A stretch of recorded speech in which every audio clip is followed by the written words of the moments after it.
नमस्कार दोस्तों, स्वागत है आप सभी का आपके अपने इस यूट्यूब चैनल पर। दोस्तों, आज हम जो पढ़ने जा रहे हैं वह साइंस का चैप्टर है।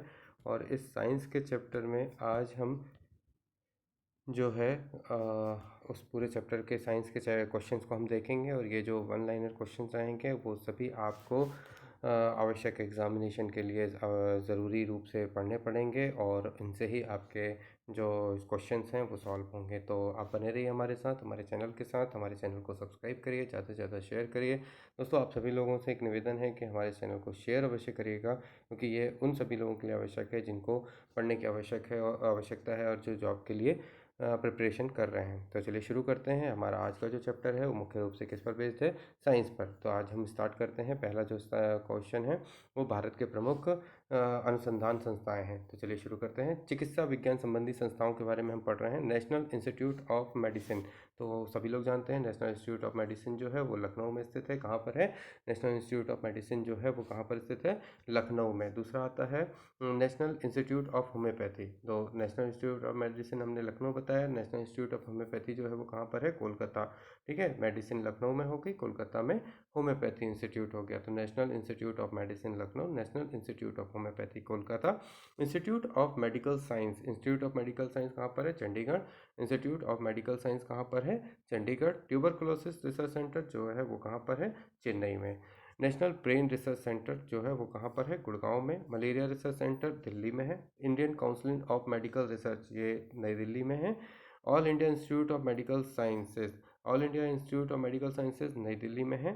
इसके बाद आते हैं central drug research centre Lucknow में है, और नेशनल इंस्टीट्यूट जो है वो लखनऊ में है। नेक्स्ट आते हैं कृषि एवं पशुपालन अनुसंधान संस्थाएं।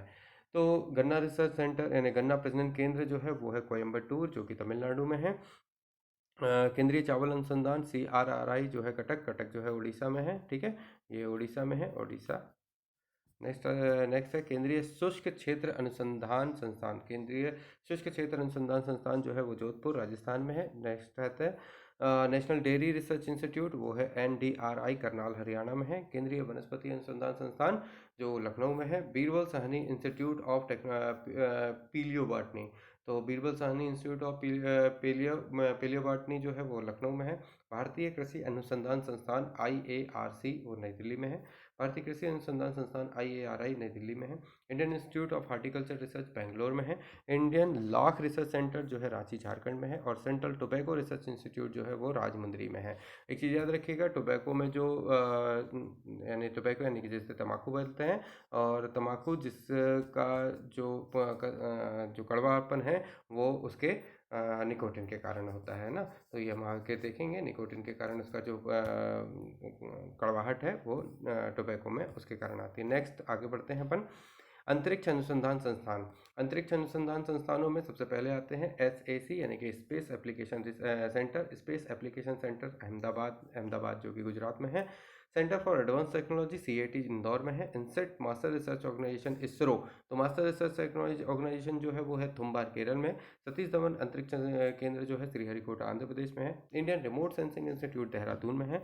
Vikram Sarabhai space research centre तो वो है तिरुवनंतपुरम त्रिवेंद्रम में जो कि केरल में है। और ISRO सैटेलाइट सेंटर जो है वो है बेंगलोर में। परमाणु अनुसंधान संस्थान है, तो परमाणु अनुसंधान संस्थाएं जो है उसमें Indira Gandhi centre for atomic research Kalpakkam Tamil Nadu में है।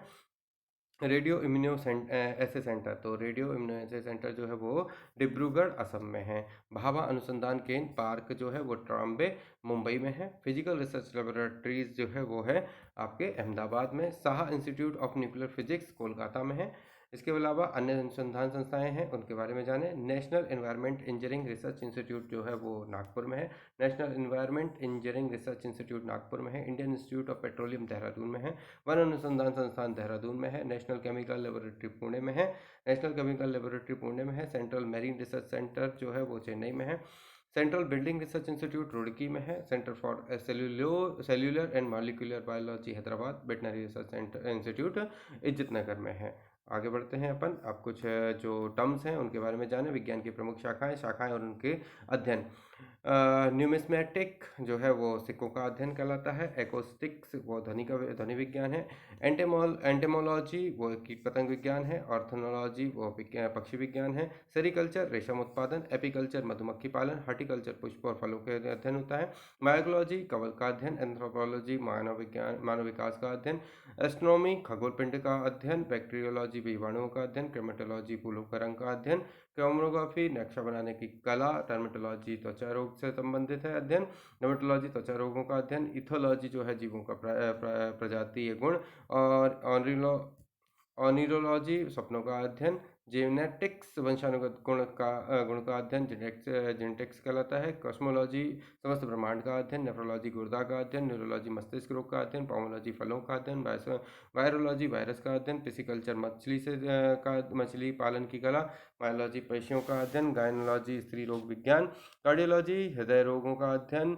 मेटलर्जी धातु विज्ञान। जेनेटिक्स अनुवांशिक का अध्ययन। फेनोलॉजी खोपड़ी का अध्ययन। न्यूमेरोलॉजी संख्याओं का अध्ययन। हिस्टोलॉजी तंतुओं के ऊतक का अध्ययन। हैबिटोलॉजी यकृत का अध्ययन। लिथोग्राफी जो है शिलापत्थर का मुद्रण। ऑटोलॉजी कान का अध्ययन।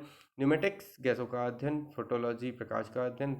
रेडियोलॉजी एक्स किरणों का अध्ययन। जुमेकी जो है पशु रसायन का अध्ययन है। विटिकल्चर अंगूरों का उत्पादन। वर्मिकल्चर केंचुओं का पालन। फाइकोलॉजी शैवाल का अध्ययन। साइटोलॉजी जो है जीव विज्ञान का अध्ययन। एंथ्रोलॉजी पुष्पों का अध्ययन। एम्ब्रोनोमी जो है फसली पादपों का अध्ययन। केलोलॉजी सौंदर्य का अध्ययन।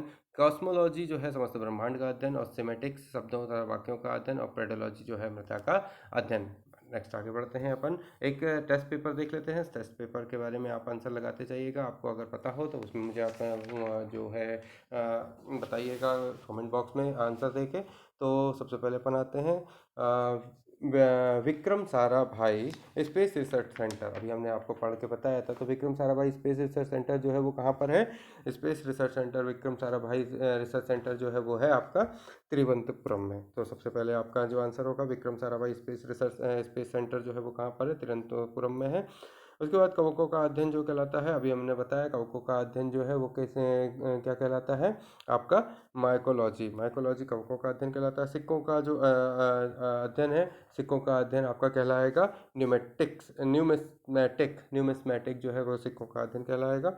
आगे बढ़ते हैं। सेल्यूलर और मॉलिकुलर जीव विज्ञान केंद्र कहाँ पर है? सेल्यूलर और मॉलिकुलर केंद्र जो है वो सेल्यूलर और मॉलिकुलर जीव विज्ञान केंद्र जो है वो है हैदराबाद में। Centre for DNA fingerprint and diagnostic अवस्थित है। Centre for DNA fingerprint and diagnostics कहाँ पर स्थित है? तो वो है आपका हैदराबाद में। आधुनिक वर्गीकरण का पिता किसको कहा जाता है? तो वो सभी लोग जानते हैं, लिनियस जो है वो आधुनिक वर्गीकरण के पिता का नाम से जानते हैं उनको। आधुनिक वर्गीकरण का पिता किसको कहा जाता है? लिनियस को कहा जाता है। कोशिका का अध्ययन यानी कोशिका का अध्ययन जो है वो क्या कहलाता है? साइटोलॉजी। कोशिका का अध्ययन क्या कहलाएगा? साइटोलॉजी। इसके आगे बढ़ते हैं। कोशिका सिद्धांत का प्रतिपादन किसने किया था? तो सभी लोग जानते हैं कोशिका विज्ञान का प्रतिपादन जो है वो स्लाइडेन और वासवान ने किया था। तो स्लाइडेन वासवान ने क्या किया था? कोशिका सिद्धांत का प्रतिपादन किया था। शैवालों का अध्ययन है ना, शैवालों का अध्ययन क्या कहलाता है आपका?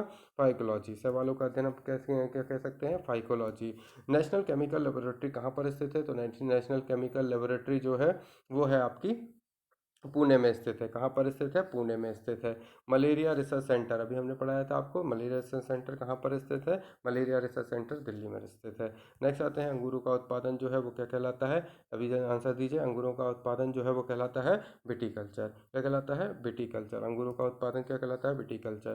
फिर आगे बढ़ते हैं। नेत्र रोग का चिकित्सक कहलाता है। नेत्र रोग के चिकित्सक को अपन क्या कहते हैं? उसको कहते हैं ऑप्थाल्मोलॉजिस्ट। इसको अपन बोलते हैं नेत्र रोगों का चिकित्सक ऑप्थाल्मोलॉजिस्ट। ऑप्थाल्मोलॉजिस्ट जो है वो नेत्र रोग का चिकित्सक कहलाता है। वेटनरी रिसर्च इंस्टीट्यूट कहाँ पर है आपका? तो वो मैं आपको बताता हूँ। वेटनरी रिसर्च इंस्टीट्यूट जो है वो स्थित है इज्जतनगर में। कहाँ पर है? वेटनरी रिसर्च इंस्टीट्यूट कहाँ पर है? इज्जतनगर में है। किस विज्ञान में पक्षियों से संबंधित अध्ययन होता है? तो पक्षियों का अध्ययन अपन किस में करते हैं?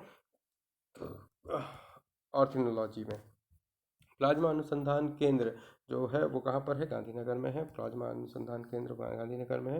राष्ट्रीय डेयरी अनुसंधान केंद्र, राष्ट्रीय डेयरी अनुसंधान केंद्र कहाँ पर है, करनाल में है। डेयरी करनाल में है, करनाल में डेयरी है। राष्ट्रीय अनुसंधान डेयरी अनुसंधान केंद्र करनाल में है। वायरस का अध्ययन है ना, वायरस का अध्ययन कहाँ पर होता है, तो वो वायरोलॉजी जो है वायरस का अध्ययन करता है के लिए यूज होता है। बार्क कहाँ पर स्थित है, तो बार्क का जो मुख्यालय है वो कहाँ पर है, ट्रॉम्बे बॉम्बे में है। इसके बाद नेशनल ब्रेन रिसर्च इंस्टीट्यूट, वो अपना कहाँ पर है, गुड़गांव में। ब्रेन रिसर्च इंस्टीट्यूट वो है गुड़गांव में। जीवों में पाए जाने वाले रोगों का अध्ययन कहलाता है, तो जीवों में पाए जाने वाले रोगों का अध्ययन जो है पैथोलॉजी कहलाता है। तो जीवों में पाए जाने वाले रोगों का अध्ययन कहाँ करते हैं, पैथोलॉजी। जीव कीटों से संबंधित विज्ञान की शाखा जो है वो क्या कहलाती है, कीटों से संबंधित विज्ञान जो है वो कहलाता है एंटेमोलॉजी। एंटेमोलॉजी कहलाता है, कीटों से संबंधित विज्ञान की शाखा एंटेमोलॉजी कहलाती है। जीव विज्ञान शब्द का प्रयोग सर्वप्रथम किसने किया था, तो जीव विज्ञान शब्द का प्रयोग सबसे पहले लेमार्क और टिबिरेनस, ठीक है, लेमार्क और टिबिरेनस ने जीव विज्ञान शब्द का सबसे पहले प्रयोग किया था। इसके बाद आते हैं चिकित्सा शास्त्र का जनक किसको कहा जाता है, तो बहुत सारे लोगों को पता है ये बात। चिकित्सा शास्त्र के लिए जनक जो है हिप्पोक्रेटस को कहा जाता है, इसको आपने सुना भी होगा। ये आगे बताते हैं। ट्यूबरकुलोसिस रिसर्च सेंटर, जो ट्यूबरकुलोसिस रिसर्च सेंटर है वो कहाँ पर स्थित है, वो है आपका चेन्नई में स्थित है। ट्यूबरकुलोसिस है ना, जो टीबी के लिए रिसर्च सेंटर है वो कहाँ पर है, चेन्नई में है। ट्यूबरकुलोसिस सेंटर कहाँ पर है, चेन्नई में। Centre for advance technology CAT set का जो सेंटर है कहाँ पर स्थित है, centre for advance technology CAT कहाँ स्थित है, वो है आपका इंदौर में। CAT स्थित है इंदौर में। मधुमक्खी पालन जो है वो किसे कहलाता है, तो मधुमक्खी पालन को अपन कह सकते हैं एपीकल्चर। मधुमक्खी पालन किससे संबंधित है, एपीकल्चर से। नेक्स्ट आते हैं अपन, भूकंप का अध्ययन क्या कहलाता है, तो भूकंप के अध्ययन के लिए सभी को पता है, जानकारी आपके सामने है। सिस्मोलॉजी जो है भूकंपों का अध्ययन कहलाती है। सिस्मोग्राफ नहीं है, सिस्मोलॉजी कहलाता है, ठीक है, याद रखिएगा। सिस्मोलॉजी भूकंपों का अध्ययन कहलाता है। आधुनिक वनस्पति विज्ञान का जनक किसे कहा जाता है, तो आधुनिक जनक इसको अपन लिनियस को बोलते हैं। आधुनिक वनस्पति विज्ञान का जनक लिनियस को बोलते हैं। फिर जंतु विज्ञान का जनक किसे कहा जाता है, तो जंतु विज्ञान के जनक को अपन अरस्तु कहते हैं। जंतु विज्ञान के जनक थे वो कौन थे, अरस्तु। इसके बाद ट्रेडमिल में टेस्ट कौन सा चिकित्सा से संबंधित है, ट्रेडमिल टेस्ट जो है वो है आपका हृदय से संबंधित है। ट्रेडमिल टेस्ट वो किस में होता है, हृदय में। होमोसेपियंस किस का वैज्ञानिक नाम है, होमोसेपियंस मानव का है, तो होमोसेपियंस अपन बोलते हैं, तो वो किसका नाम है, मनुष्य का। स्वप्न का अध्ययन, स्वप्न का अध्ययन जो है वो किस में होता है, तो अपन जानते हैं स्वप्न का अध्ययन जो है और ऑनिरोलॉजी में स्वप्न का अध्ययन किया जाता है। केंद्रीय वनस्पति अनुसंधान संस्थान कहाँ पर रहते, तो वनस्पति अनुसंधान संस्थान मैंने अभी आपको पढ़ाया था, तो वो है आपका लखनऊ में। वनस्पति कहाँ पर है, लखनऊ में है। कहाँ पर है केंद्रीय वनस्पति अनुसंधान, लखनऊ में है। फलों का अध्ययन क्या कहलाता है, फलों के अध्ययन को अपन कहते हैं पोमोलॉजी। पोमोलॉजी क्या है, फलों का अध्ययन। इसके बाद आते हैं नेक्स्ट अपना मानव विकास का अध्ययन जो है वो एंथ्रोपोलॉजी कहलाता है। इसके बाद आते हैं मानव विकास का अध्ययन क्या कहलाता है, एंथ्रोपोलॉजी। एंथ्रोपोलॉजी वो जो है मानव विकास अध्ययन कहलाता है। ऑस्ट्रियोलॉजी, ऑस्ट्रियोलॉजी किसका अध्ययन करना होता है, ऑस्ट्रियोलॉजी में अपन हड्डियों का अध्ययन करते हैं। ऑस्ट्रियोलॉजी, ऑस्ट्रियोलॉजी नाम से समझ में आ रहा है, हड्डियों से अस्थियों से संबंधित है। केंद्रीय औषधि अनुसंधान संस्थान कहाँ पर स्थित है, तो केंद्रीय औषधि अनुसंधान जो है, औषधि अभी मैंने पढ़ाया है, औषधि कहाँ पर है, लखनऊ में। केंद्रीय चावल अनुसंधान संस्थान कहाँ पर है, कटक में। तो केंद्रीय चावल अनुसंधान संस्थान कहाँ पर है, कटक में स्थित है। कटक कहाँ पर है, उड़ीसा में है। तो चावल अनुसंधान केंद्र कहाँ पर है, कटक में। फिर कीटों का अध्ययन क्या कहलाता है, कीटों का अध्ययन कहलाता है आपका एंटोमोलॉजी। कीटों का अध्ययन कहाँ होता है, एंटोमोलॉजी में होता है। तो ये मैंने आपको पूरा सेक्शन पढ़ के बताया, इसमें आगे जो चीज़ें हैं वो अपन को देखते चलेंगे। नेक्स्ट आते हैं नाभिकीय भौतिकी। तो नाभिकीय भौतिकी में कुछ चीज़ें मैं सुनाने जा रहा हूँ, उन चीज़ों को गौर से सुनिएगा, ये आपके काम आएंगी। सबसे पहले आते हैं इलेक्ट्रॉन। इलेक्ट्रॉन की खोज सन 1897 में अंग्रेज वैज्ञानिक जे थॉमसन ने करी थी। तो इलेक्ट्रॉन की खोज किसने करी थी, जे थॉमसन ने। कैथोड किरणों के रूप में की थी। इलेक्ट्रॉन अति सूक्ष्म कण होते हैं, ये परमाणु के नाभिक के बाहर चारों ओर चक्कर लगाते हैं और इन पर 1.6 × 10⁻90 कूलाम का ऋणात्मक आवेश होता है, जिसका द्रव्यमान 9.1 × 10⁻31 kg होता है। और ये स्थायी मूल कण होते हैं ना। इलेक्ट्रॉन की खोज किसने करी थी, जे थॉमसन में। ये इसका ये जो है वो क्या है, अति सूक्ष्म कण है, परमाणु के नाभिक के चारों ओर चक्कर काटते हैं और इन पर जो है 1.6 × 10⁻19 कूलाम का ऋणात्मक आवेश होता है। तो ये क्या है, ऋणावेशित कण होते हैं, जो कि जिनका जो आवेश का जो वो होता है 1.6 × 10⁻19 कूलाम का ऋण आवेश होता है। इनका जो आवेश होता है 1.6 × 10⁻19 कूलाम का ऋणात्मक आवेश होता है। तो माइनस ऋणात्मक आवेश होता है। जो द्रव्यमान है इनका वो 9.1 × 10⁻31 kg होता है और ये एक स्थायी मूल के कारण होते हैं। नेक्स्ट आते हैं प्रोटॉन। प्रोटॉन की खोज प्रसिद्ध वैज्ञानिक गोल्डस्टीन ने करी थी। तो प्रोटॉन की खोज किसने करी थी? गोल्डस्टीन ने करी थी। इलेक्ट्रॉन की खोज जे थॉमसन ने करी थी। प्रोटॉन की खोज कब करी गई थी? तो 1896 में करी गई थी। इलेक्ट्रॉन की खोज जो है 1897 में की गई थी। नाइट्रोजन नाविकों पर कणों का प्रहार करके की थी। प्रोटॉन का जो द्रव्यमान होता है 1.67 to 390 10⁻17 kg होता है और आवेश इस पर जो होता है 1.6 × 10⁻19 कूलाम का धनात्मक आवेश होता है। तो इलेक्ट्रॉन जो है ऋणावेशित कण है और प्रोटॉन जो है वो धनावेशित कण है। तो आप प्रोटॉन तो आप पॉजिटिव, तो प्रोटॉन जो है पॉजिटिव है और इलेक्ट्रॉन जो है वो नेगेटिव कण है और यह एक अति सूक्ष्म कण है। इसका उपयोग कृत्रिम तत्वांतरण यानी कि आर्टिफिशियल ट्रांसफॉर्मेशन के लिए होता है। आगे बढ़ते हैं न्यूट्रॉन। यह न्यूट्रॉन की खोज जो है वो चैडविक ने करी थी। तो जेम्स चैडविक ने न्यूट्रॉन की खोज करी। इलेक्ट्रॉन की खोज जो है वो किसने करी थी? थॉमसन ने। प्रोटॉन की गोल्डस्टीन ने। न्यूट्रॉन की चैडविक ने। सन 1932 में बेरिलियम के कणों पर प्रहार करके की थी। ये आवेश रहित कण होते हैं। इनका द्रव्यमान जो है 1.675 × 10⁻27 kg होता है। इनकी भेदन क्षमता अत्यधिक होती है और कैंसर की चिकित्सा और नाभिक के विखंडन में इनको प्रयुक्त किया जाता है। न्यूट्रॉन को। पॉजिट्रॉन। पॉजिट्रॉन एक धनावेशित कण है। द्रव्यमान और आवेश के कण इलेक्ट्रॉन बराबर होते हैं। इलेक्ट्रॉन का प्रतिकरण भी कहते हैं। इसकी जो खोज है वो 1932 में एंडरसन ने की थी। तो पॉजिट्रॉन की खोज किसने करी थी? एंडरसन ने। न्यूट्रिनो। न्यूट्रिनो जो है वो एक लगभग द्रव्यमान रहित व आवेश रहित मूल कण होते हैं। इनकी खोज 1930 में पाउली ने की थी और न्यूट्रिनो का प्रतिकरण होता है जिसमें एंटी न्यूट्रिनो कहते हैं। फोटोन। फोटोन ऊर्जा के बंडल होते हैं। फोटोन क्या होते हैं? ऊर्जा के बंडल होते हैं जो प्रकाश की चाल से चलते हैं। सभी प्रकार के विद्युत चुंबकीय किरणों का निर्माण इन्हीं मूल कणों से होता है और इनका विराम द्रव्यमान रेस्ट मास शून्य होता है। कार्बन काल निर्माण यानी कार्बन डेटिंग जिसको बोलते हैं। कार्बन काल में जीवों के अवशेषों की आयु का पता लगाया जाता है। जीवित अवस्था में प्रत्येक जीव कार्बन 14 तत्वों को ग्रहण करता है और मृत्यु के बाद उसका ग्रहण करना बंद हो जाता है। अतः किसी मृत जीव के कार्बन 14 की सक्रियता को माप करने के लिए मृत्यु से वर्तमान तक के समय की गणना कार्बन 14 C14 के द्वारा होती है, जिसे कार्बन काल निर्माण कहते हैं। यूरेनियम काल निर्धारण। चट्टान आदि प्राचीन निर्जीव पदार्थों की आयु को उनमें उपस्थित रेडियो एक्टिव खनिजों जैसे यूरेनियम द्वारा ज्ञात किया जाता है। यूरेनियम काल निर्धारित की गई विधि के चंद्रमा से लाई गई चट्टानों की आयु 4.6 × 10⁻9 4.6 अरब वर्ष पाई गई है, जो लगभग उतनी ही है जितनी पृथ्वी की है।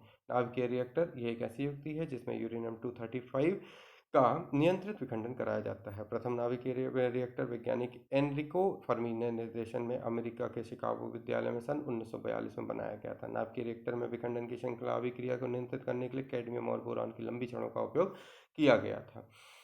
नाभिकीय विखंडन जैसे न्यूक्लियर फ्यूजन बोलते हैं। जब यूरेनियम 235 पर मंद गति से न्यूट्रॉनों की बमबारी की जाती है तो इसका बाहरी नाभिक व्यक्त होता है और एक साथ बहुत अधिक ऊर्जा में उत्सर्जित होती है। ऊर्जा अभिक्रिया को नाभिकीय विखंडन कहते हैं। परमाणु बम अनियंत्रित नाभिकीय विखंडन अभिक्रिया पर आधारित होता है। प्रथम परमाणु बम जो 1945 में बनाया गया था, जिसका विस्फोट द्वितीय विश्व युद्ध 6 अगस्त 1945 को जापान के हिरोशिमा तथा दूसरा विस्फोट 9 अगस्त 1945 को नागासाकी पर किया गया था। नाभिकीय संलयन जैसे न्यूक्लियर फ्यूजन बोलते हैं।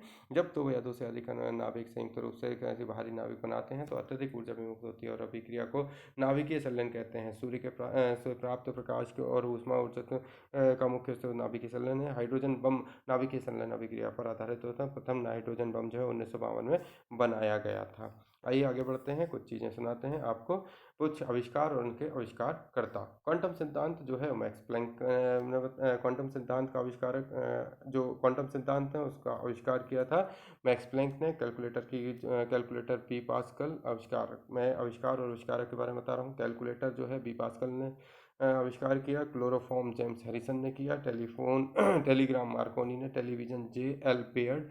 Telephone Graham Bell. Telescope Galileo. Transistor William शाल्क। Dynamo Michael Faraday. Penicillin A. Fleming. परमाणु बम ऑटो हॉर्न।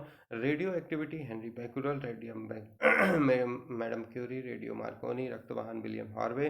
भाप engine James Watt. Radar Taylor M. Young. Gunpowder Roger Bacon. छपाई कला गुटेनबर्ग। हवाई जहाज Wright brother. X ray Roentgen. Hydrogen Cavendish.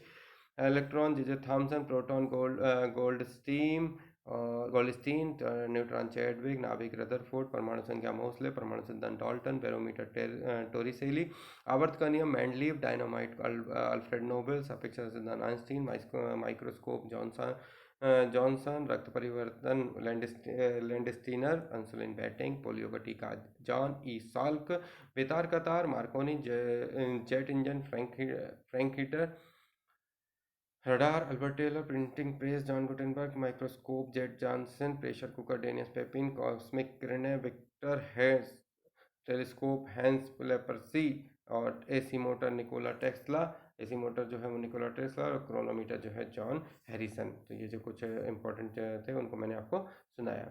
Next आते हैं अभी अपन कुछ एक टेस्ट पेपर देखते हैं। इस टेस्ट पेपर में आपको यही चीज़ें जो अभी हमने आपको पढ़ाई उन चीज़ों के बारे में हम पूछेंगे। हाइड्रोजन बम किस अभिक्रिया पर हाइड्रोजन बम जो है वो किस अभिक्रिया से पर आधारित होता है? तो हाइड्रोजन बम देखो मैंने अभी बताया, नाभ के विखंडन में हम परमाणु बम बनाते हैं, नाभ के संलयन में हाइड्रोजन बम बनता है। तो इसका आंसर क्या हो जाएगा? नाभिकीय संलयन जो है हाइड्रोजन बम के लिए यूज़ होता है। नेक्स्ट आते हैं अगला, परमाणु बम किस अभिक्रिया पर आधारित है? तो परमाणु बम जो है वो नाभिकीय विखंडन पर है। नाभिकीय संलयन पर हाइड्रोजन बम है ना, हाइड्रोजन बम, और ये विखंडन पर परमाणु बम। तो विखंडन परमाणु विखंडित हो जाते हैं, नाभिकीय संलयन में हाइड्रोजन बम बनता है। रडार का आविष्कार किसने किया? तो रडार का आविष्कार जो है वो अल्बर्ट टेलर ने किया। टेलर ने रडार बनाई। न्यूट्रॉन की खोज न्यूट्रिनो की खोज किसने करी थी? तो न्यूट्रॉन की खोज पाउली ने करी थी। आवर्त के नियम की खोज इसने मैंडलीफ ने करी थी। उसके बाद आते हैं प्रथम नाभिकीय रिएक्टर किसके निर्देशन में बनाया गया था? तो अभी मैंने आपको पढ़ाया, प्रथम नाभिकीय रिएक्टर जो है वो एनरिको फर्मी के द्वारा बनाया गया था। प्रथम हाइड्रोजन बम कब बनाया गया था? तो 1952 में बनाया गया था। 1952 में प्रथम नाभिकीय हाइड्रोजन बम बनाया गया था। प्रोटॉन किस प्रकार का कण है? तो एक धनावेशित कण है, इलेक्ट्रॉन ऋणावेशित है, ऋणावेश में इलेक्ट्रॉन है, और प्रोटॉन जो है वो धनावेशित कण है। तो इसका आंसर हो जाएगा बी। इलेक्ट्रॉन किस प्रकार का कण है? तो इलेक्ट्रॉन एक ऋणावेशित कण है। इसके बाद आते हैं इलेक्ट्रॉन एक ऋणावेशित कण है। प्रोटॉन किस प्रकार न्यूट्रॉन जो है वो किस प्रकार का कण है? तो न्यूट्रॉन जो है वो आवेशहीन है, न्यूट्रल है। परमाणु बम का आविष्कार किसने किया था? तो परमाणु बम का आविष्कार जो है ऑटो हॉर्न ने किया था। प्रथम परमाणु बम कब बनाया गया था? तो प्रथम परमाणु बम 1945 में बनाया गया था, जिसे हिरोशिमा नागासाकी पे भी गिराया गया था द्वितीय विश्व युद्ध के समय पे। उसके बाद आते हैं 13वां इलेक्ट्रॉन की खोज किसने करी थी? तो इलेक्ट्रॉनों की खोज जो है वो जे थॉमसन ने करी थी। किसने करी थी? जे थॉमसन ने। प्रोटॉन की खोज जो है वो किसने करी थी? तो वो करी थी गोल्डस्टीन ने। गोल्डस्टीन ने करी थी। इलेक्ट्रॉन की खोज जे थॉमसन ने करी थी, और चैडविक ने प्रोटॉन न्यूट्रॉन की खोज करी थी। ओके, नेक्स्ट आते हैं न्यूट्रॉन की खोज जो है वो किसने करी थी? जेम्स चैडविक ने करी थी। पोलियो का टीका जो है वो किसने खोजा था? तो पोलियो का टीका जो है वो जॉन ई साल्क ने खोजा था। याद रखिएगा, ये बहुत इंपॉर्टेंट क्वेश्चन है। डायनामाइट का आविष्कार के आविष्कारक डायनामाइट अल्फ्रेड नोबल के लिए डायनामाइट के लिए इनको जाना जाता है, और नोबेल पुरस्कार भी जो है वो इन्हीं के नाम से दिया जाता है। पॉजिट्रॉन की खोज किसने करी थी? तो पॉजिट्रॉन की खोज एंडरसन ने करी थी। किसकी वेधन क्षमता अधिक होती है? भैया किसकी वेधन क्षमता अधिक होती है? गामा किरणों की वेधन क्षमता सबसे अधिक होती है। टेलीफोन के आविष्कारक जो हैं वो कौन है? टेलीफोन के जो आविष्कारक हैं वो अलेक्जेंडर ग्राहम बेल ने टेलीफोन की खोज करी थी। सोलर सिस्टम को किसने खोजा था? तो सोलर सिस्टम जो है वो किसने खोजा था? कॉपरनिकस, जिसने सोलर सिस्टम को खोजा था। नाभिकीय विखंडन में ट्रिगर क्या कहलाता है? नाभिकीय विखंडन में ट्रिगर किसको कहते हैं? न्यूट्रॉन को कहते हैं ना। न्यूट्रॉन को नाभिकीय विखंडन में ट्रिगर कहा जाता है। क्वांटम सिद्धांत किसने दिया था? तो क्वांटम से थ्योरी जो है वो किसने दी थी? मैक्स प्लांक ने दी थी। क्वांटम थ्योरी जो है मैक्स प्लांक ने दी थी। रेडियोधर्मिता के आविष्कारक किसको कहा जाता है? तो रेडियोधर्मिता के जो आविष्कारक हैं वो हेनरी बेकुलर हैं। प्रसिद्ध बिग बैंग थ्योरी किसका सिद्धांत पर आधारित है?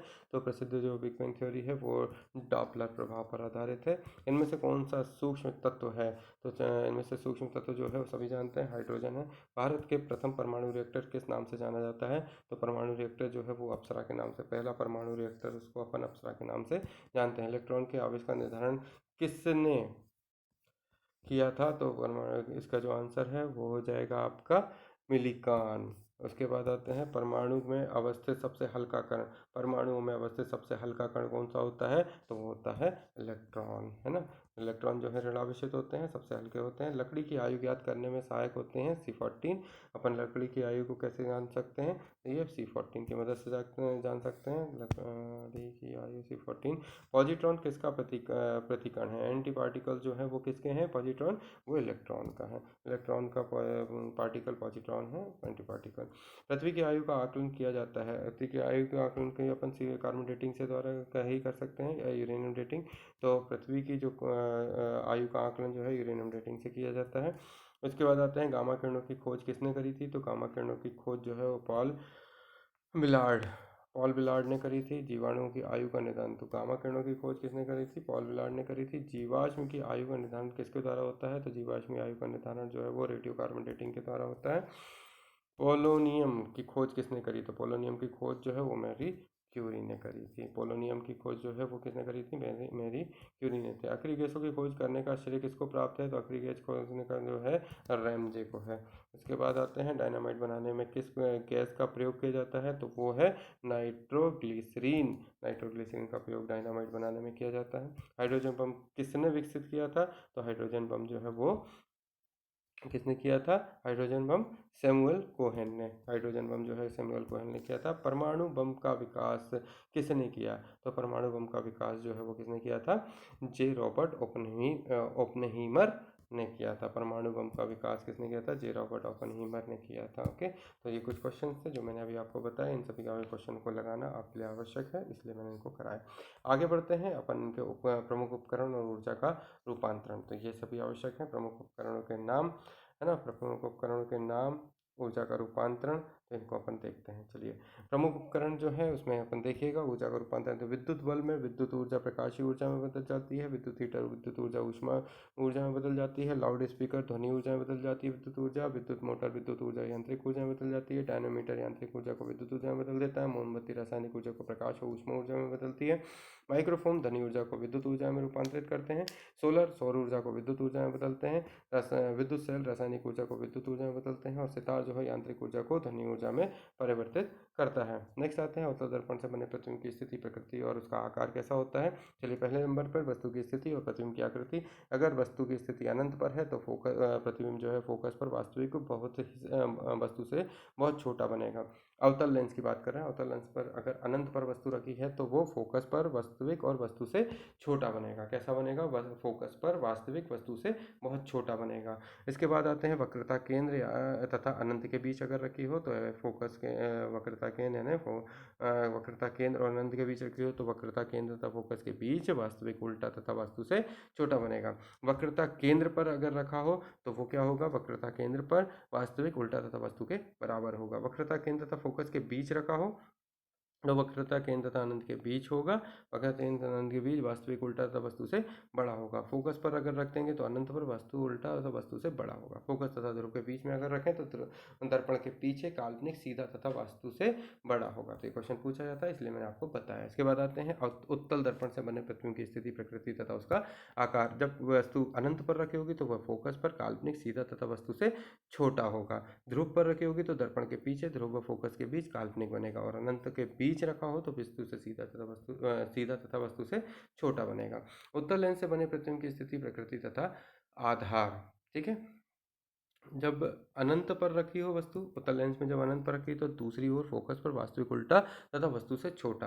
वक्रता केंद्र तथा अनंत के बीच में रखे हो तो लेंस की दूरी की ओर लेंस की वक्रता केंद्र के बीच वास्तविक उल्टा तथा वस्तु से छोटा बनेगा। वक्रता केंद्र पर रखा हो तो दूसरी ओर वक्रता केंद्र वास्तविक उल्टा तथा बराबर होगा। वक्रता केंद्र तथा फोकस के बीच हो तो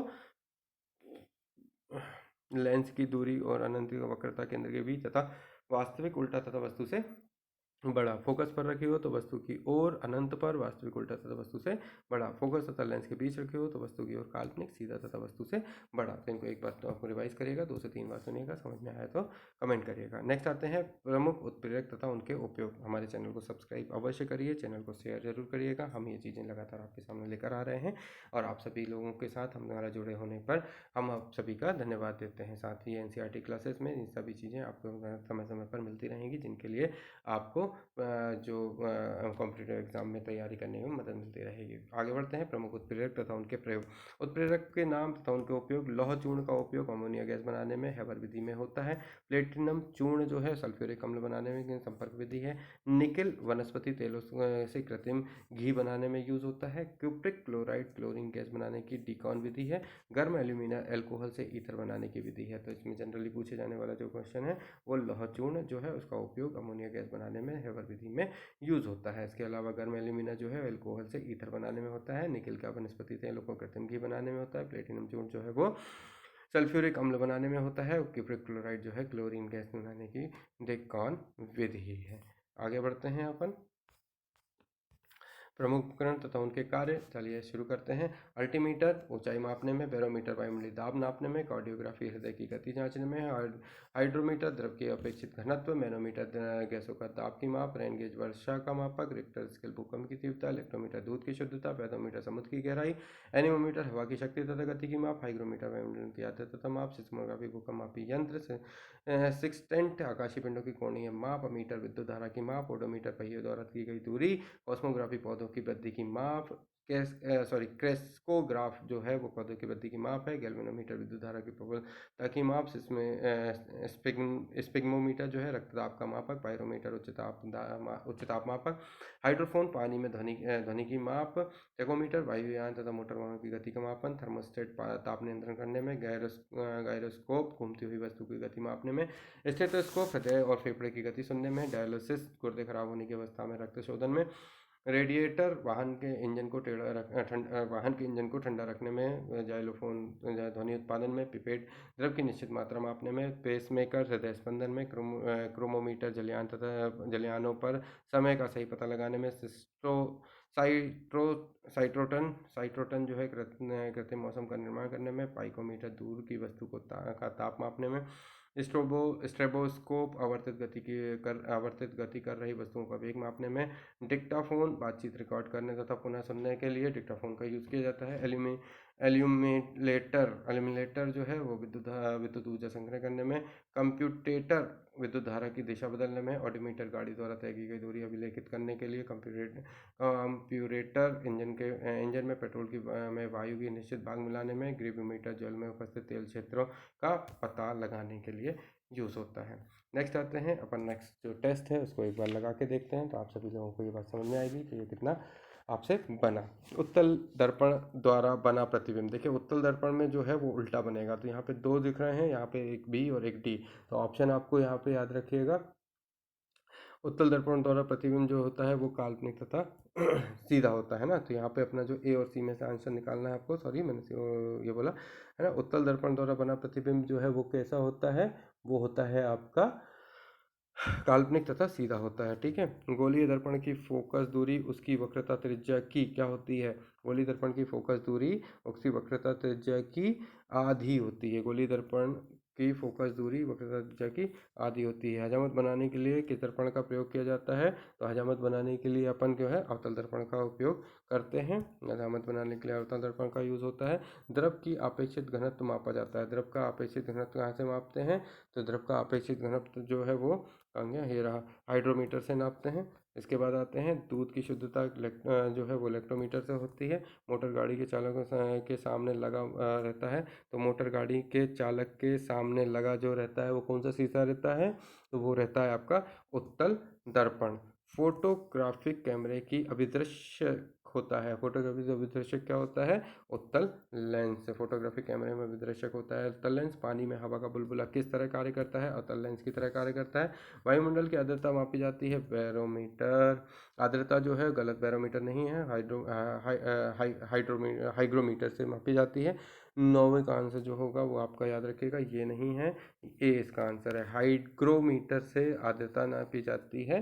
वायुमंडल की आर्द्रता हाइग्रोमीटर से नापी जाती है। भूकंप मापी यंत्र जो है वो सिस्मोग्राफ है। भूकंप नापने के लिए। ध्वनि की तीव्रता डेसिबल। मानव रेटिना पर बना प्रतिबिंब जो है वो कैसा होता है। मानव की रेटिना पर बना हुआ प्रतिबिंब जो है वो कैसा होता है आपका वास्तविक और उल्टा होता है। कैसा बनता है, वास्तविक और उल्टा। जब कोई वस्तु जब कोई वस्तु दो समानांतर समतल दर्पण के बीच रखी जाती है तो बने हुए प्रतिबिंब की संख्या कितनी होती है? जब कोई वस्तु दो समानांतर समतल दर्पणों के बीच रखी जाती है तो उस समय उसकी जो स्थिति है वो कैसी होती है? अनंत होती है। दो समतल दर्पणों के दो समानांतर समतल दर्पण के बीच रखती है कोई वस्तु, तो बने हुए प्रतिबिंब की संख्या क्या होती है?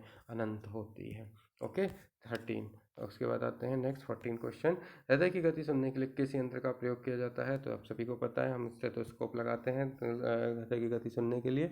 आगे आते हैं, वायुमंडलीय दाब की माप की जाती है। वायुमंडलीय दाब की माप किससे करते हैं? बैरोमीटर से करते हैं। ठीक है, यहाँ पर सरल सूक्ष्मदर्शी में वस्तु को रखा जाता है। सूक्ष्मदर्शी में वस्तु को कैसा रखा जाता है? सरल सूक्ष्मदर्शी में वस्तु को जो है वो लेंस और प्रकाश केंद्र के बीच में रखते हैं। लेंस और प्रकाश केंद्र के बीच में रखते हैं। वनस्पति तेलों के कृत्रिम भी निकालने के लिए किस उत्प्रेरक का यूज़ करते हैं? अभी मैंने बताया था आपको कि किस उत्प्रेरक का कहाँ यूज़ होता है, तो याद रखिएगा, यहाँ पे निकल का यूज़ किया जाता है कृत्रिम घी बनाने के लिए। प्लेटिनम चूर्ण, लौह चूर्ण, गर्म एल्यूमिना, ये सभी मैंने आपको बताया। मैं अगर एक बार रिवाइज कराऊँ तो आप इसको एक बार फिर से सुन सकते हैं। जो उत्प्रेरक हैं उनमें लौह चूर्ण जो है वो अमोनिया गैस बनाने के लिए होता है, तो लौह चूर्ण जो है ये अमोनिया है ना, अमोनिया गैस बनाने के लिए होता है। प्लेटिनम चूर्ण जो है वो सल्फ्यूरिक अम्ल बनाने के लिए होता है। सल्फ्यूरिक अम्ल बनाने के लिए प्लेटिनम चूर्ण का यूज़ होता है। निकल जो है वो कृत्रिम गैस बनाने कृत्रिम घी बनाने के लिए होता है। ये घी कृत्रिम घी बनाने के लिए यूज़ होता है। इसके बाद आते हैं गर्म एल्यूमिना जो है अल्कोहल से ईथर बनाने के लिए यूज़ होता है। अमोनिया गैस बनाने की हैबर विधि है ना, अमोनिया गैस बनाने की हैबर विधि जो है वो का उपयोग कहाँ होता है? तो अमोनिया गैस से अपन क्या बनाते हैं? जो लोहे के चूर्ण के यूज़ करते हैं। और ये कौन सी विधि होती है? हैबर विधि होती है। लोहे के चूर्ण यूज़ करते हैं अमोनिया। अवतल दर्पण में वस्तु का प्रतिबिंब दर्पण के पीछे काल्पनिक सीधा तथा वस्तु से बड़ा बनता है। जब वस्तु कहाँ पर होती है? जब वस्तु आपकी ध्रुवकस और ध्रुव के बीच में होगी, तब क्या होगा? वस्तु का प्रतिबिंब दर्पण के पीछे बनेगा, काल्पनिक बनेगा, सीधा तथा वस्तु से बड़ा बनेगा जब फोकस और ध्रुव के बीच में आप किसी उस वस्तु को रखेंगे। रक्त का दाब किस यंत्र से नापते हैं? तो रक्त के दाब को नापने के लिए अपन स्पिग्मोमैनोमीटर का यूज़ करते हैं, है ना। इसके बाद आते हैं, ट्रांसफार्मर का कोड बना होता है, तो याद रखिएगा ट्रांसफार्मर का जो कोड है वो नर्म लोहे का बना होता है। ट्रांसफार्मर किस सिद्धांत पर कार्य करता है? तो वो करता है आपके विद्युत चुम्बकीय प्रेरण के नियम पर कार्य करता है। ट्रांसफार्मर विद्युत चुम्बकीय प्रेरण के नियम पर काम करता है। इसके बाद आते हैं, ट्रांसफार्मर प्रयुक्त होता है। ट्रांसफार्मर एसी को डीसी में कन्वर्ट करने और डीसी को एसी में कन्वर्ट करने के लिए होता है। तो इसका आंसर क्या हो जाएगा आपका? एसी वोल्टेज के उपचयन और अपचयन के लिए ही होता है। ये यूज उपचय और अपचयन के लिए होता है। हीट स्टोन ब्रिज का व्यवहार किसे मापने के लिए होता है? तो हीट स्टोन ब्रिज जो है वो उसको नापने का जो यूज़ होता है वो कहाँ पर होता है? वो होता है प्रतिरोध नापने के लिए। हीट स्टोन का उपयोग कहाँ होता है? प्रतिरोध। रेजिस्टेंस नापने के लिए हीट स्टोन रेजिस्टेंस नापता है। पानी के अंदर ध्वनि सुनने का यंत्र कहलाता है। पानी के अंदर अपन जो ध्वनि सुनते हैं वो किससे नापते हैं? वो हाइड्रोफोन से नापते हैं। भैया कहाँ जा रहे हैं? उसके बाद आते हैं, लाउड स्पीकर की ऊर्जा में परिवर्तन विद्युत से यांत्रिकी और यांत्रिकी से ध्वनि में उत्पन्न होता है। ऐसे हो जाएगा आपका, विद्युत से यांत्रिकी और यांत्रिकी से ध्वनि में उत्पन्न होता है। निम्नलिखित में से किस यंत्र में यांत्रिक ऊर्जा विद्युत ऊर्जा में परिवर्तित होती है? तो वो है आपका डायनेमोमीटर, जिसमें विद्युत ऊर्जा जो है वो यांत्रिक ऊर्जा विद्युत ऊर्जा में कन्वर्ट होती है। डायनेमो जो है वो यांत्रिक ऊर्जा विद्युत ऊर्जा में कन्वर्ट हो जाती है। किसी कौन सी युक्ति विद्युत ऊर्जा को यांत्रिक ऊर्जा में परिवर्तित करता है? तो अभी मैंने बताया डायनेमो करता है ना। कौन करता है? तो कुछ जो करता है वो है आपका विद्युत मोटर, है ना। क्या होती है? डायनेमो होती है, लेकिन कौन करता है? विद्युत मोटर करती है। रासायनिक ऊर्जा का विद्युत ऊर्जा में परिवर्तन, तो रासायनिक ऊर्जा में विद्युत ऊर्जा परिवर्तन जो है वो क्या है, किसमें होगी? बैटरियों में होगी। रेक्टिफायर का प्रयोग क्या जो किया जाता है? तो देखो, रेक्टिफायर का यूज़ जो किया जाता है वो ट्रांसफार्मर के उल्टा होता है ना। तो रेक्टिफायर का यूज़ जो है वो किया जाता है एसी को डीसी में बदलने के लिए। एसी को डीसी में बदलने के लिए रेक्टिफायर का यूज़ करते हैं। ट्रांसफार्मर का प्रयोग कहाँ किया जाता है?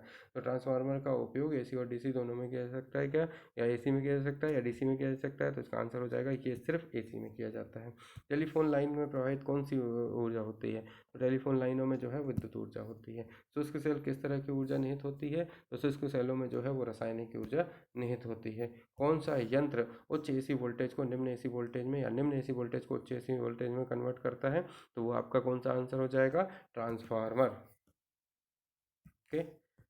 यहाँ पर अपने इसको कंप्लीट किया। आइए आगे बढ़ते हैं विज्ञान और प्रौद्योगिकी के बारे में। चलिए कुछ चीज़ें फिर से सुनाता हूँ, इनको सुनिएगा। जनवरी सन 1994 में प्रधानमंत्री पी.वी. नरसिम्हा राव की अध्यक्षता में विज्ञान और प्रौद्योगिकी के लिए समिति गठित की गई थी। तो 1994 में क्या की गई थी? पी.वी. नरसिम्हा राव जो प्रधानमंत्री थे, तो उनने विज्ञान एवं प्रौद्योगिकी के लिए समिति गठित करी थी। वैज्ञानिक और औद्योगिक अनुसंधान परिषद जो है CSIR, उसकी स्थापना 1942 में की गई थी। 18 मई 1974 को पोखरण राजस्थान में भारत का पहला परीक्षण परमाणु विस्फोट किया गया था। पहले परमाणु परीक्षण में 24 वर्ष बाद 13 मई 1998 को दूसरा परमाणु परीक्षण किया गया था, जिसका नेतृत्व APJ अब्दुल कलाम ने किया था। तो APJ अब्दुल कलाम जो थे वो उन्होंने पहले परमाणु परीक्षण में पहले परमाणु परीक्षण 24 वर्ष बाद के पहले परमाणु परीक्षण के 24 वर्ष बाद 13 मई 1998 को दूसरा परमाणु परीक्षण किया था, जिसका नेतृत्व APJ अब्दुल कलाम ने किया था। सन 1980 में स्वतंत्र रक्षा अनुसंधान और विकास विभाग को गठित किया गया था। भारतीय अंतरिक्ष अनुसंधान संगठन की स्थापना 1969 में इसरो की 1969 में की गई थी। धरती से धरती पर मारने वाला भारत का आधुनिक प्रक्षेपास्त्र पृथ्वी का पहला परीक्षण 25 फरवरी 1988 को आंध्र प्रदेश के श्रीहरिकोटा प्रक्षेपण केंद्र से किया गया था। सतह से सतह पर मारने वाला अग्नि पहला परीक्षण 22 मई 1989 को उड़ीसा के बालसोर जिले के स्थित चांदीपुर के अंतरिक्ष परीक्षण केंद्र में किया गया था। जमीन से आकाश में मारने वाला प्रक्षेपास्त्र आकाश प्रथम सफल परीक्षण जो है 14 अगस्त 1990 को चांदीपुर में किया था।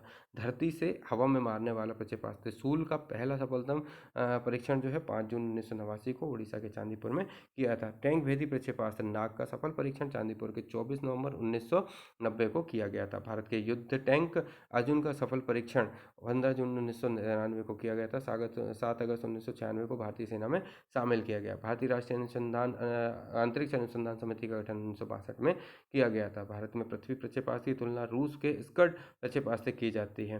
भारत के पृथ्वी प्रक्षेपास्त्र की तुलना किससे की जाती है? रूस के स्कड से की जाती है। इसके बाद 10 अगस्त 1948 को डॉक्टर होमी जहांगीर भाभा की अध्यक्षता में परमाणु ऊर्जा आयोग का गठन किया गया और केंद्र सरकार में परमाणु ऊर्जा विभाग का गठन 1954 में किया गया था। भाभा परमाणु अनुसंधान बार की स्थापना 1954 में मुंबई के ट्राम्बे में किया गया। अंतरिक्ष में जाने वाली पहली भारतीय महिला करनाल के जन्मी कल्पना चावला थी, जो 19 नवंबर 1997 को अमेरिकी अंतरिक्ष शटल कोलंबिया द्वारा अंतरिक्ष में गई थी। भारत का पहला उपग्रह आर्यभट्ट 19 अप्रैल 1975 को सोवियत संघ के कॉस्मोड्रोम प्रक्षेपण से केंद्र से प्रक्षेपित किया गया था। मानव निर्मित प्रथम उपग्रह स्पुतनिक मानव निर्मित पहला उपग्रह स्पुतनिक 1 था, जिसमें 4 अक्टूबर 1957 को सोवियत संघ द्वारा छोड़ा गया था। भारत का प्रथम परमाणु बिजली घर तारापुर महाराष्ट्र में प्रारंभ किया गया था। भारत का अंटार्कटिक अध्ययन केंद्र गोवा में स्थित है। अंटार्कटिका अध्ययन केंद्र गोवा में स्थित है। भारत का पहला अनुसंधान रिएक्टर अप्सरा भवन ट्रॉम्बे में स्थित है। नाभिकीय ऊर्जा निगम की स्थापना 1987 में हुई थी। संपूर्ण एशिया की पहली परमाणु भट्टी अप्सरा थी। भारत का पहला रिमोटिंग सेंसिंग सैटेलाइट बैकानूर में छोड़ा गया था। प्रथम महिला अंतरिक्ष यात्री कल्पना चावला का निधन 1 फरवरी 2003 को कोलंबिया अंतरिक्ष यान दुर्घटना में हो गई थी। उसके बाद आते हैं बहुउद्देशीय युद्धपोत ब्रह्मपुत्र 13 अप्रैल 2000 को भारतीय नौसेना में शामिल हुआ। स्वदेश में निर्मित देश का सबसे बड़ा टैंकर पोत INS आदित्य है। देश का पहला मौसम उपग्रह मेटसेट का सफल प्रक्षेपण 12 सितंबर 2002 को किया गया था, जिसका नाम डॉक्टर कल्पना चावला की स्मृति में कल्पना 1 कर दिया गया। 1962 में गठित भारतीय अंतरिक्ष अनुसंधान समिति के अध्यक्ष डॉक्टर विक्रम साराभाई थे। भारत में निर्मित पहला बहुउद्देशीय उपग्रह इनसैट 2A है। भारतीय अंतरिक्ष अनुसंधान संगठन की स्थापना 1969 ईस्वी को बेंगलुरु में हुई थी। भारत के अंतरिक्ष आयोग तथा अंतरिक्ष विभाग की स्थापना 1972 में की गई। रडार का अर्थ रेडियो डिटेक्शन एंड ट्रेसिंग होता है। राष्ट्रीय प्रौद्योगिकी नीति का घोषणा 1983 में इंदिरा गांधी ने की थी। राष्ट्रीय विज्ञान एवं प्रौद्योगिकी परिषद की स्थापना 15 अक्टूबर 1990 को हुई। भारत में मिसाइल के क्षेत्रों में शोध कार्य 1960 से आरंभ हुआ। मैंने ये जो जानकारी दी, ये बहुत ही इंपॉर्टेंट जानकारी है विज्ञान और प्रौद्योगिकी से संबंधित। इनको बार बार सुनिएगा ताकि आपको याद हो सके। नेक्स्ट आते हैं चिकित्सा विज्ञान से संबंधित खोजें। चलिए तो चिकित्सा विज्ञान पर चलते हैं। डायबिटीज, इसकी खोज किसने करी थी? बेंटिंग ने करी थी। RNA की खोज जेम्स वाटसन तथा आर्थर आर्क ने। DNA की खोज जेम्स वाटसन तथा क्रिक ने करी थी। तो DNA की खोज जनरली पूछा जाता है, तो जेम्स वाटसन तथा क्रिक ने, जेम्स वाटसन तथा आर्थर ने RNA की खोज की थी। तो RNA जो है वो जेम्स वाटसन आर्थर अर्ग जेम्स वाटसन तथा आर्थर अर्ग ने RNA की। DNA की खोज जेम्स वाटसन तथा क्रिक ने करी थी। गर्भनिरोधक गोलियां फिनकस पिनकस ने गर्भनिरोधक गोलियों की खोज करी। रक्त ट्रांसफ्यूजन जो है Karl Landsteiner. Insulin Banting and Best, हैजा का टीका रॉबर्ट कोच। टीबी के कीटाणु रॉबर्ट कोच। मलेरिया के कीटाणु रोनाल्ड क्रॉस। टाइफाइड के कीटाणु एवर्थ। पेचिस एम्प्लेट के कीटाणु कीटाजारो। चेचक का टीका एडवर्ड जेनर। बीसीजी का टीका यूरिन पामेटर। कालाजार बुखार ए एन ब्रह्मचारी। हृदय प्रत्यारोपण क्रिश्चियन बर्नार्ड। बर्नार्ड जो हृदय प्रत्यारोपण की खोज करी थी क्रिश्चियन बर्नार्ड ने। बेरी के रोग की चिकित्सा Eijkman. DDT Paul Muller. अल्ट्रा ट्रेनों की चिकित्सा पिनमेल। Genetic code doctor Khurana, Hargobind Khurana. Hydrophobia का इलाज लुइस पाश्चर। सल्फर ड्रग्स जो है वो जी डोमोक ने। सिफिलिस का इलाज पॉल हीस्चस। पोलियो का टीका जॉन साल्क। रक्त परिवहन William Harvey. Bacteria Leeuwenhoek. Bacteria homoeopathy चिकित्सा Hahnemann. Antiseptic surgery Joseph Lister. Chloroform James Harrison. Stethoscope Laennec. Penicillin Alexander Fleming. Aspirin Dreser. Iron lungs जो है वो फिलिप ड्रिंकर ने खोजी थी। Streptomycin Waksman. कुष्ठ रोग जीवाणु हैंसन। कीटाणु सिद्धांत लुई पाश्चर। डिप्थीरिया रोग क्लेब्ज और लोफेलर। उत्परिवर्तन सिद्धांत ह्यूगो डिब्रीज। विकास का सिद्धांत चार्ल्स डार्विन। कोशिका रॉबर्ट हुक। जीवाणु ल्यूवेन हॉक। भारत में हृदय प्रत्यारोपण वी वेणुगोपालन। मलेरिया परजीवी रोनाल्ड रॉस। वायरस विषाणु Ivanovsky. Open heart surgery Walt Lillehei. और क्लोनिंग तकनीक इलाय बिलकुट। क्लोनिंग तकनीक जो है इयान इयान बिलकुट। पारिस्थितिकी वो है रिटर्न है। पारिस्थितिकी तंत्र जी है टांसले। चलिए नेक्स्ट टेस्ट देखते हैं। इस टेस्ट में जो चीज़ें ज़रूरी हैं उन चीज़ों को बहुत ज़्यादा अच्छे से समझिएगा, ये पूछा जाता है। चलिए तो शुरू करते हैं। भारत का पहला परमाणु रिएक्टर का क्या नाम था? तो भैया परमाणु रिएक्टर का पहला अपन ने क्या नाम रखा था? अप्सरा। कहाँ जा रही हो, कहाँ जा रहे हो भाई साहब? ठीक है, नेक्स्ट आते हैं। डीडीटी की खोज किसने करी थी? तो डीडीटी की खोज अभी मैंने बताया वो करी थी डॉक्टर पाल मूलर। डॉक्टर पाल मूलर ने डीडीटी की खोज करी थी। पाल मूलर डीडीटी की खोज करी थी। भारतीय अंतरिक्ष अनुसंधान समिति के अध्यक्ष कौन है? तो अभी हमने समझाया अंतरिक्ष के जो अनुसंधान समिति के अध्यक्ष हैं विक्रम साराभाई। पेनिसिलिन की खोज किसने की थी? तो पेनिसिलिन की खोज जो है वो अलेक्जेंडर फ्लेमिंग ने करी थी। भारतीय अंतरिक्ष अनुसंधान संगठन इसरो की स्थापना कब हुई थी? तो वो हमने देखा अभी, अंतरिक्ष स्थापना 1969 में हुई थी। भारत का पहला परमाणु रिएक्टर अप्सरा कहाँ स्थित है? तो वो अभी मैंने बताया वो ट्रॉम्बे में स्थित है। इसके बाद आते हैं अपना होम्योपैथी चिकित्सा के जनक जो है उनको किसको माना जाता है? तो वो है हेनीमैन को माना जाता है। तो परेशान कर रहा हूँ, हैनीमैन। उसके बाद आते हैं कल्पना चावला का जन्म कहाँ हुआ था? तो कल्पना चावला जो है वो हरियाणा की थी और उनका जो जन्म हुआ था वो करनाल में हुआ था। उसके बाद आते हैं एंटीसेप्टिक सर्जरी का आविष्कार किसने किया था? तो एंटीसेप्टिक सर्जरी का आविष्कार जो है जोसेफ लिस्टर ने किया था। नेक्स्ट पढ़ते हैं। भारत का प्रथम परमाणु बिजली घर कहाँ पर स्थित है? तो पहला परमाणु बिजली घर जो है वो तारापुर में स्थित है। भारत के पृथ्वी प्रक्षेपास्त्र की तुलना रूस के किस प्रक्षेपास्त्र की है? तो बताया है स्कर्ट। उसके बाद भारत की पहली महिला अंतरिक्ष यात्री कौन सी? तो वो पहली थी कल्पना चावला। जेनेटिक कोड की खोज किसने करी? तो जेनेटिक कोड की खोज जो है वो हरगोविंद खुराना करी। उत्परिवर्तन का सिद्धांत किसने दिया? तो उत्परिवर्तन का जो सिद्धांत है वो हम यहाँ पर देख पाएंगे। उसका सिद्धांत जो है ह्यूगो डी ब्रीज ने दिया। रक्त परिवहन की खोज किसने करी? तो रक्त परिवहन की खोज जो है विलियम हार्वे ने करी। इसके बाद आते हैं नेक्स्ट, श्रीहरिकोटा प्रक्षेपास्त्र कहाँ पर है? आंध्र प्रदेश में है। भारत ने अपना पहला परमाणु विस्फोट कहाँ पर किया था? तो पोखरण में किया था, ये राजस्थान में है। ठीक है, उसके बाद भारत ने अपना पहला परमाणु विस्फोट कब किया था? तो वो था आपका 18 मई 1974। ठीक है, ये रही हैं, ये है। ठीक है, इसको 18 मई 1974 को किया था। परमाणु ऊर्जा आयोग का गठन किसकी अध्यक्षता में किया गया? तो वो थे डॉक्टर होमी जहांगीर भाभा। ठीक है, होमी जहांगीर भाभा इसका आंसर सही है। भारत में निर्मित पहला बहुउद्देशीय उपग्रह कौन सा है? तो इनसेट 2A वही है अपना पहला निर्मित बहुउद्देशीय उपग्रह कौन सा है? तो वो है इनसेट 2A, पहला पहला बहुउद्देशीय उपग्रह इनसेट 2A। रडार का फुल फॉर्म क्या है? Radio detection and raising. Radio detection and raising. Bhabha परमाणु अनुसंधान केंद्र की स्थापना कब हुई थी? तो वो हुई थी 1954 में। भारत का अंटार्कटिका अध्ययन केंद्र कहाँ पर स्थित है? तो भारत का अंटार्कटिका जो केंद्र है वो गोवा में स्थित है ना। इसके बाद आगे बढ़ते हैं।